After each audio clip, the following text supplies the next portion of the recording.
Hello everyone, welcome to try study with China. आज की class में BPSC, BSSC, ADO, SSC Bihar के किसी कॉम्पिटिटिव एग्जाम की अगर आप प्रिपरेशन कर रहे हैं तो आज की class Bihar special theory class में आज हम बिहार की मिट्टियों के बारे में पढ़ेंगे। और आज की क्लास में जो समझेंगे कि कौन सी मिट्टी कहाँ मिलती है, उसकी क्या विशेषताएं हैं और उसमें कौन सी प्रमुख फसलें उगाई जाती हैं। तो जो उम्मीद है कि इस तरीके से जो है ना आज क्लास को मैं करवाने वाली हूँ कि ये टॉपिक जो है आपका बिल्कुल क्लियर होने वाला है और ये बहुत ही इंपॉर्टेंट है। अगर आप किसी भी कॉम्पिटिटिव एग्जाम्स की प्रिपरेशन करें तो इसलिए ये मोस्ट इंपॉर्टेंट है। तो आज की क्लास को बिल्कुल भी आप स्किप मत करना और एंड तक बने रहना। अगर आपको क्लास अच्छी लगी तो आप लाइक कर देना। चैनल में फर्स्ट टाइम आए हैं तो चैनल को सब्सक्राइब करना और अपने दोस्तों के साथ जरूर शेयर करना जो किसी भी कॉम्पिटिटिव एग्जाम्स की प्रिपरेशन कर रहे हैं। ठीक है, तो चलिए शुरू कर लेते हैं आज पहला क्वेश्चन। तो आज की क्लास शुरू करने से पहले मैं कहूँगी कुछ बातें पर हम समझ लें, उसके बाद पढ़ना जो है हमें आसान हो जाता है, उस चीज़ को समझना आसान हो जाता है। तो मेन बात पे हम मेन पॉइंट पे हम बात कर लें। तो जैसे कि मिट्टी जो है जो बिहार के प्रमुख मिट्टी के बारे में आज क्लास होने वाली है। तो ये देखिए बिहार की जो है ना भौगोलिक क्षेत्र के आधार पर बिहार को मुख्य तौर पर हम कितने भागों में समझेंगे तो आसानी होगी हमें 3 भागों में समझना। बहुत ही जो है ना यूजफुल होगा, महत्वपूर्ण होने वाला है। तो जैसे कि उत्तर बिहार का मैदान, तो यहाँ किस प्रकार की मिट्टी पाई जाती है इस बारे में पढ़ेंगे। दक्षिण बिहार का मैदान जो है वहाँ किस प्रकार की मिट्टी पाई जाती है। दक्षिण पहाड़ी या कैमूर क्षेत्र में जो किस प्रकार की मिट्टी पाई जाती है। इन सभी टॉपिक को जो हम इस क्लास में कवर करने वाले हैं। आगे और समझिए कि जैसे उत्तर बिहार का मैदान है वहाँ की खासियत समझिए। गंगा के उत्तर का क्षेत्र है, यहाँ क्या प्रमुख रूप से जलोढ़ मिट्टी पाई जाती है। इस गंगा के जो उत्तर का क्षेत्र है, गंगा नदी के उत्तर वाला जो क्षेत्र जो एरिया है वहाँ का यहाँ प्रमुख जलोढ़ मिट्टी। उधर के क्षेत्र क्या होता है, जलोढ़ मिट्टी की मात्रा ज्यादा पाई जाती है और कोसी, गंडक, बूढ़गंडक आदि नदियों के कारण नए जलोढ़ में से जो आते हैं। तो इन सब नदियों के कारण क्या होता है वहाँ पे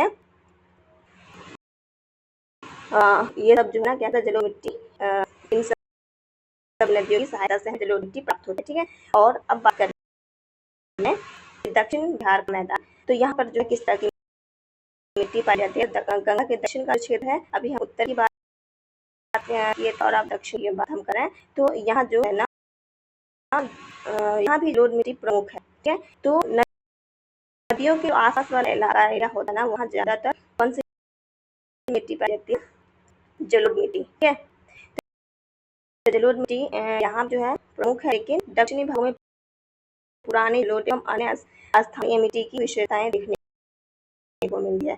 तो यहाँ जो है नई उत्तर में क्या है कि यहाँ नई जलोढ़ मिट्टी मिलती है और यहाँ ज्यादातर क्या है पुराने जलोढ़ मिट्टी पाई जाती है। आगे देखिए, यहाँ है आप दक्षिणी पठार यानी कैमूर क्षेत्र जो है कैमूर और दक्षिण पश्चिम बिहार के पठारी भाग में मिट्टी का स्वरूप मैदानी जलोढ़ क्षेत्र से अलग मिलता है। यहाँ स्थानीय रूप से लाल, पीली तथा बलुई पथरीली प्राकृतिक की मिट्टियाँ भी पाई जाती हैं। तो ये विशेषताएं थी जो हमने थोड़े मोटे तौर पे जो इस चीज को हम कवर किया। आगे जो है हम पूरे डिटेल में और मिट्टी के प्रकार हैं, मिट्टी की विशेषताएं हैं, इन सारे टॉपिक को भी कवर करने वाले हैं। तो आप इस क्लास को पूरे अंत तक जरूर देखना, मोस्ट इम्पोर्टेंट है। जैसे कि देखिए मिट्टी के ये क्या है विशेषताएं हैं, क्या है मिट्टी की। खादर हम इसे कहते हैं, जो नई जलोढ़ मिट्टी होती है उसे खादर मिट्टी कहा जाता है। और बंगाल मिट्टी जो है ये पुरानी जलोढ़ मिट्टी को अंगा मिट्टी कहा जाता है। ठीक है, दियार मिट्टी नदी द्वारा आए गए स्पेस का क्षेत्र होता है। नदी द्वारा जब मिट्टी आती है बहाव में तो इस दियार मिट्टी कहा जाता है। मिट्टी के कितने प्रकार हैं, मिट्टी के 6 प्रकार हैं। जैसे कि यहाँ आपको दिख रहा है नवीन जलोढ़ मिट्टी, खादर और पानी को बांगर बोलेंगे, ये मोस्ट इम्पोर्टेंट है।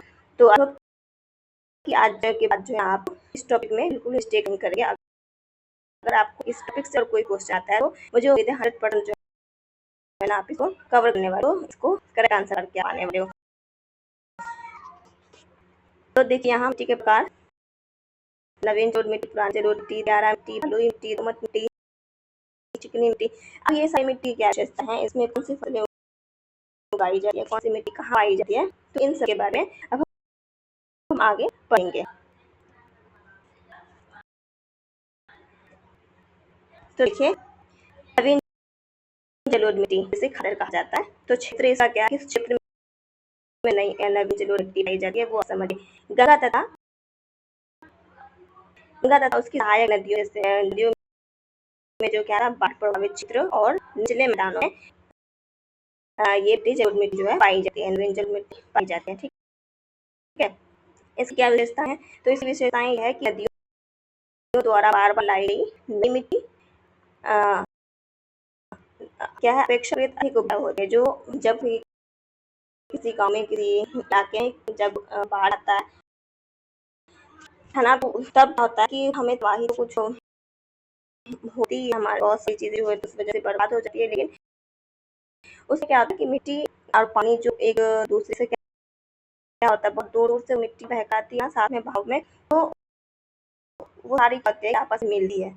और एक जगह जैसे कि किसी एक खेत की हम बात कर लें, वहाँ पे हम किसी फल को उगाते हैं, तो वो सिर्फ अपनी ही उसमें जो भी पौष्टिक होता है, जो भी मिट्टी में पाया जाता है, तो वो चीज़ सिर्फ एक ही जैसा होता है। जब वो बाढ़ के कारण भाव में जो मिट्टियाँ आती है ना, तो उसके बाद फिर क्या होता है कि खेतों में उपज अच्छी होती है। ठीक है, तो एक ये विशेषता होती है, ये फायदा होता है किसानों के लिए। इसमें क्या होता है कि हर वर्ष नए जो है जलोढ़ पदार्थ का जमाव हो जाता है, तो इससे फसल की उपज अच्छी होती है, किसानों को अच्छा फायदा मिलता है इससे।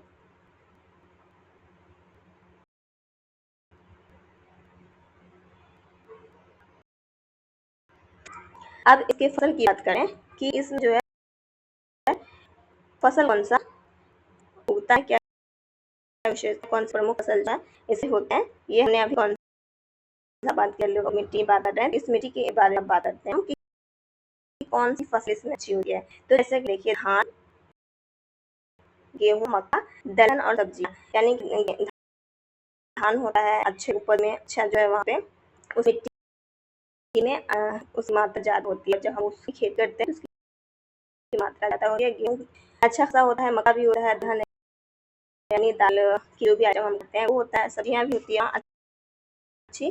तो ये सभी विशेषताएं इस मिट्टी के अंदर, तो जब हम इसको जो है वैज्ञानिक तरीके से हम यूज करते हैं ना, तो हम इस चीज़ को ही विशेषता को जान पाते हैं कि किस जो है कितनी मात्रा में क्या है, तो कौन सी फसल यहाँ पे अच्छी होने वाली है।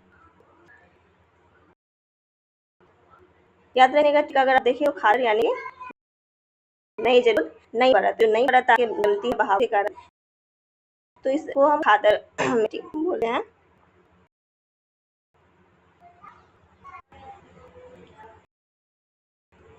नेक्स्ट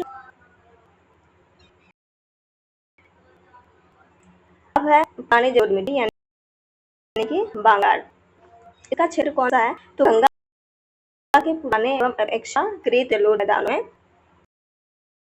पुरानी जलोढ़ मिट्टी पाई जाती है। इसकी आवश्यकता है, तो खादर की तुलना में अधिक पानी होती है, जब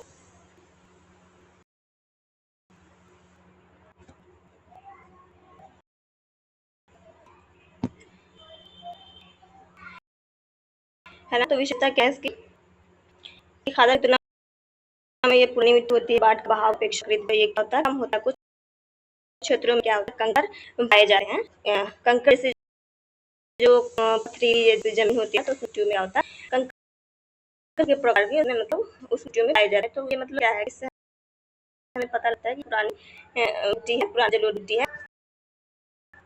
ठीक है, इसी क्या है प्रमुख फसल इसमें आपको कौन सी होती है, तो जहाँ देखें कि ऑप्शन क्या है, गेहूं है, धान है, मक्का है, दलहन है, तिल है। मतलब इस क्षेत्र में भी क्या है कि वो नई मिट्टी है और ये पुरानी मिट्टी, लेकिन फसल क्या क्या यहाँ उगाते हैं, तो वही फसल यहाँ भी उगाते हैं। ठीक है, तो इसकी उसमें फर्क इतना होता होगा कि नई जलोढ़ मिट्टी में उपज अच्छी होती होगी और इसमें कम होता होगा।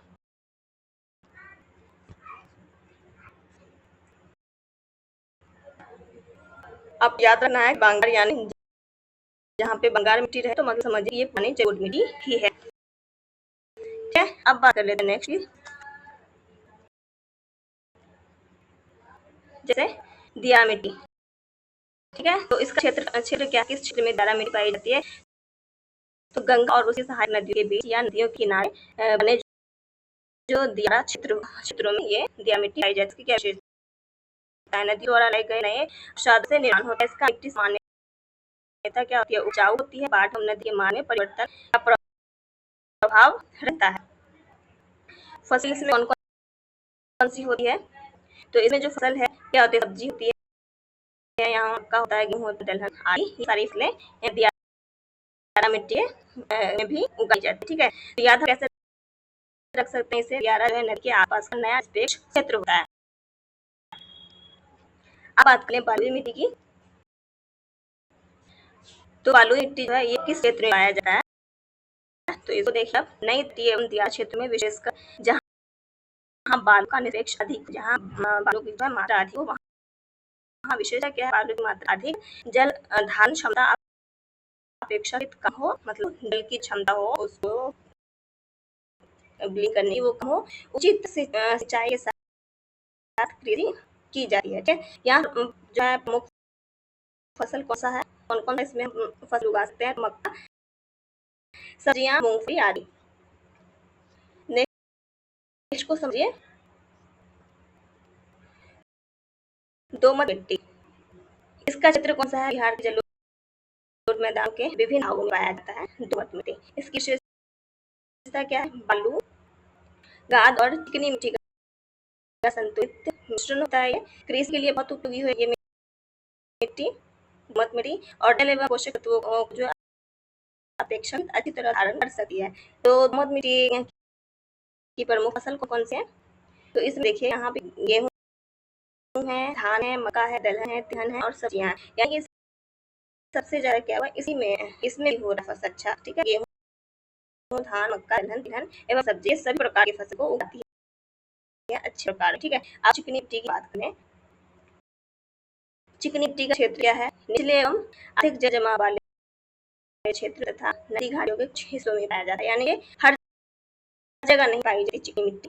तो ये इसका जो एरिया कौन कौन हुआ ये आप देख लो कि जल जमाव वाले क्षेत्र में तथा नदी घाटियों के कुछ हिस्सों में पाया जाता है। की विशेषता क्या है? चिकनी मिट्टी के कणों की मात्रा अधिक होती है, जल धारण क्षमता अधिक होती है, अधिक जल मेरे प्रदाता जल जमाव की समस्या हो सकते हैं। ठीक है, प्रमुख फसल इसमें कौन कौन उगाया जाता है? तो धान तथा अन्य जल प्रिय फसलें। यानी यहाँ जो है फसल जो है